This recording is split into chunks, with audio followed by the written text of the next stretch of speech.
Hey everyone, I figured I'd do a video talking about the first 3 events for the PFL season and how I felt about them, how I compared them to last season, how the stats were compared, and even not just by event, but by each weight class as well. Like first PFL event in 2023 wasn't the exact weight classes that fought for the first event in 2024, if that makes sense. Now for the eyeball test alone, I will say I watched all 3 events for the PFL this past year so far, and I enjoyed every single one of them, if I'm being honest with you. Now, I thought they were a lot more exciting than the couple of events that I did watch last year. Some of the events that I did catch from the 2023 season, I wasn't the most excited for, if I'll be honest with you. They weren't an exciting event. Now, I'm not saying that the production or the analysts or anything like that changed my opinion, because that didn't really improve, if I'm being honest with you. And I'm going to have a whole nother video of me talking about what I believe the problems are with the PFL and the things that I've seen that could be a problem moving forward. But I think that's going to be another video for another day, and I'll have that coming shortly. But back to comparing the first 3 events from each season, 2023 and 2024, I wanted to go ahead and clarify that there's no bias here. I'm not necessarily against the PFL. I'm not for them. I'm not for any promotion. I just love good fights, and I'm always fighters first. So with that being said, the first event they had 8 decisions. This event they had 5. They had 1 KO in 2023. They had 5 KOs in 2024. Both seasons had 2 submissions on the first event. Now, clearly, the finish margin of these fights have improved in the first event from the last season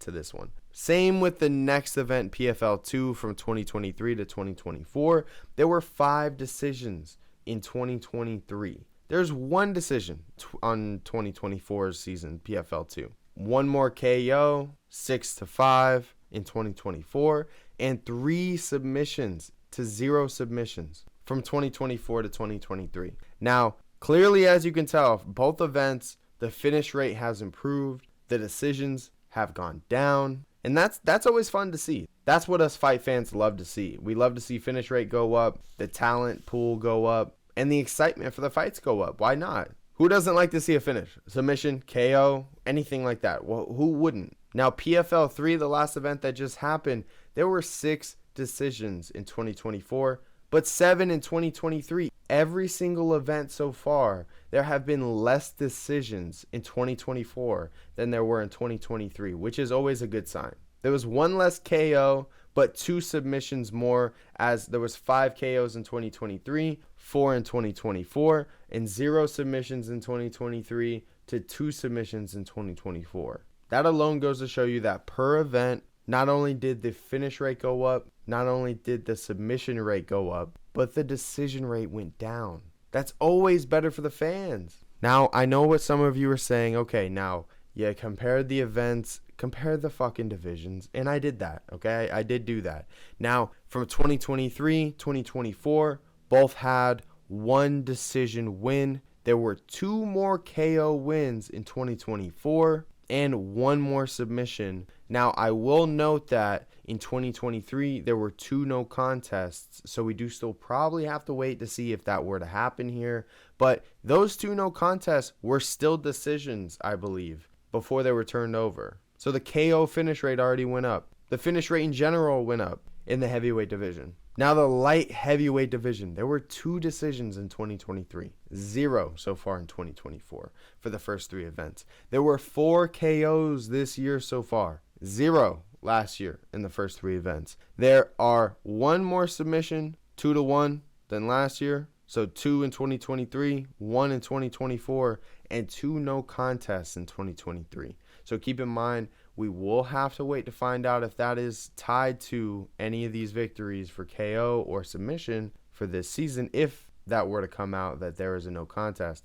But overall, still yet again, more finish rate in the light heavyweight division. Now for the welterweights, it was split up a little bit more. They tied for the decisions in 2023 and 2024, both having 2. the KO rate in 2023 was at 4, and the KO rate for this past season was at 2, but add 2 more submissions, so the finish rate actually stays the same, and that's the only time that we've seen that, where the PFL last season compares close to this season in a finish rate. And it's still not even beating it. It's only tying it. Now, for the lightweights, there's 5 decisions in 2023 and 0 KOs, 0 submissions. 1 decision this year, 2 KOs and 2 submissions in the lightweight division. For the featherweights, it kind of went down a little bit, I guess, but not necessarily, because the finish rate's still there. There were just more decisions this year. In 2023, there were 3. 2024, there's 5. But there's only 1 KO in 2023 and 1 no contest.